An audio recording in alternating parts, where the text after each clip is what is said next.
નમસ્કાર ખેડૂત મિત્રો, ઓનલી ખેડૂત હેલ્પમાં આપનું સ્વાગત છે। આજે તારીખ 26 મે 2024 આજના સાંજના 6:30 વાગ્યાના મહત્વના હવામાન સમાચાર જાણીશું, જેમાં બંગાળની ખાડીનું વાવાઝોડું રેમલ કઈ દિશામાં આગળ વધ્યું છે, ક્યાં ટકરાવાનું છે, સંપૂર્ણ અપડેટ મેળવીશું। આજે રાત્રે ભારે તબાહી સાથે ટકરાવાનું છે, ભયંકર વરસાદી માહોલ જોવા મળી રહ્યો છે। ગુજરાતમાં તેની શું અસર જોવા મળશે, સંપૂર્ણ અપડેટ મેળવીશું। ટકરાયા પછી દિશામાં પરિવર્તન થશે કે તે વાવાઝોડું સંપૂર્ણ રીતે નાશ પામશે, જોઈએ સંપૂર્ણ અપડેટ।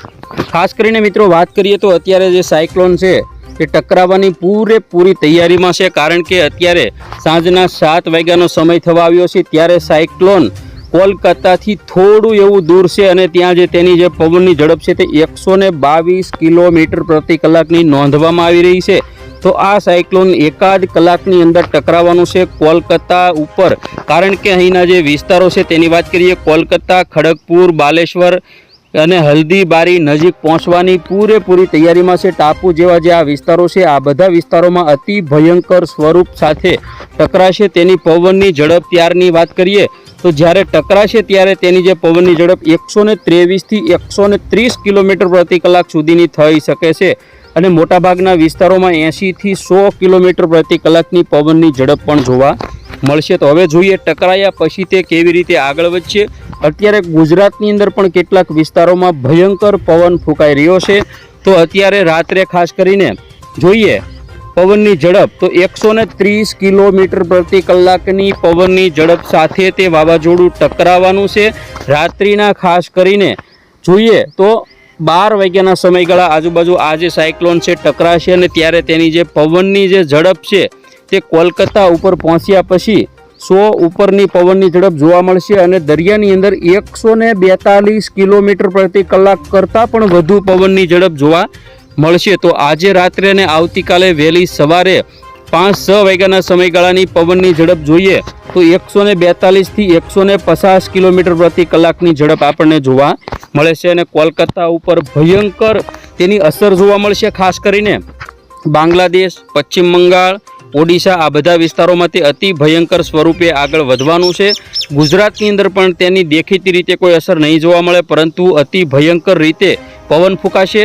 આવતીકાલે બપોરની અપડેટ જોઈએ તો બાંગ્લાદેશ, પશ્ચિમ બંગાળમાં તબાહી સાથે 125 થી 130 કિલોમીટર પ્રતિ કલાકની પવનની ઝડપ જોવા મળશે। મોટાભાગના વિસ્તારોમાં 80 થી 90, ધનબાદ, ઢાકા, ભુવનેશ્વર, પશ્ચિમ બંગાળ આ બધા વિસ્તારોમાં અતિ ભયંકર સ્વરૂપે આગળ વધવાનું છે।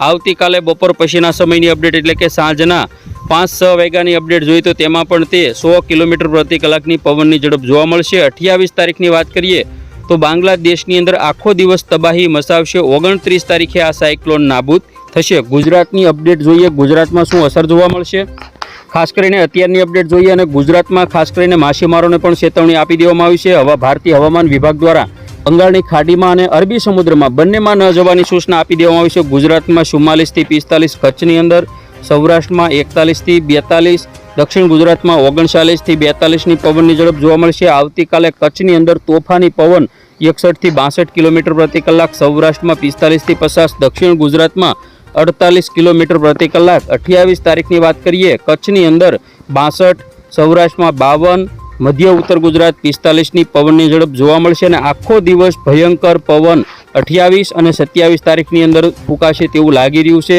29 તારીખની વાત કરીએ તો 29 તારીખમાં સવારથી જ પવનની ઝડપ 45 થી 50ની જોવા મળશે અને સાંજના સમયે 60 કિલોમીટર કચ્છમાં, સૌરાષ્ટ્રમાં 54, દક્ષિણ ગુજરાતમાં 51ની જોવા મળશે।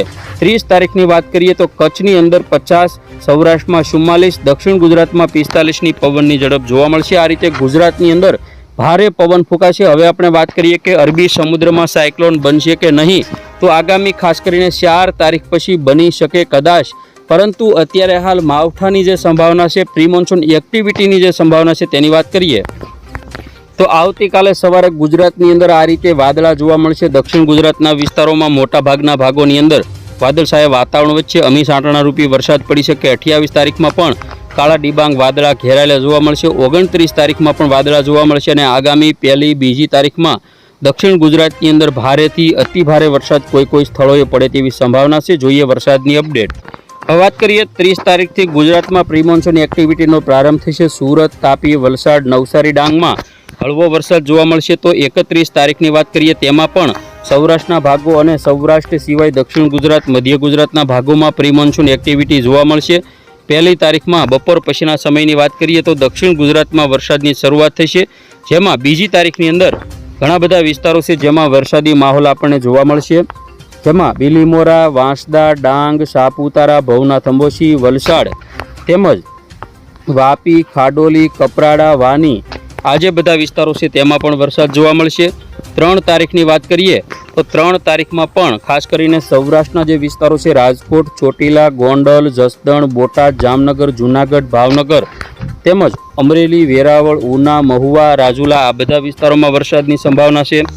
તો સુરત, તાપી, વલસાડ, નવસારી, ડાંગમાં પણ વરસાદી માહોલ જોવા મળશે. 4 તારીખની વાત કરીએ તો 4 તારીખમાં પણ સૌરાષ્ટ્રના જે વિસ્તારો છે જેમાં જૂનાગઢ જિલ્લો, અમરેલી, ભાવનગર, ગીર સોમનાથ, રાજકોટ, બોટાદ, સુરેન્દ્રનગર તેમજ મોરબી અને અમદાવાદ સાઈડના વિસ્તારો તેમજ વડોદરા, છોટાઉદેપુર, દાહોદ, ગોધરા, ભરૂચ, નર્મદા જિલ્લો તેમજ સુરત, તાપી, વલસાડ, નવસારી અને ડાંગ જિલ્લાના ઘણા બધા વિસ્તારોમાં વરસાદનો પ્રારંભ થશે.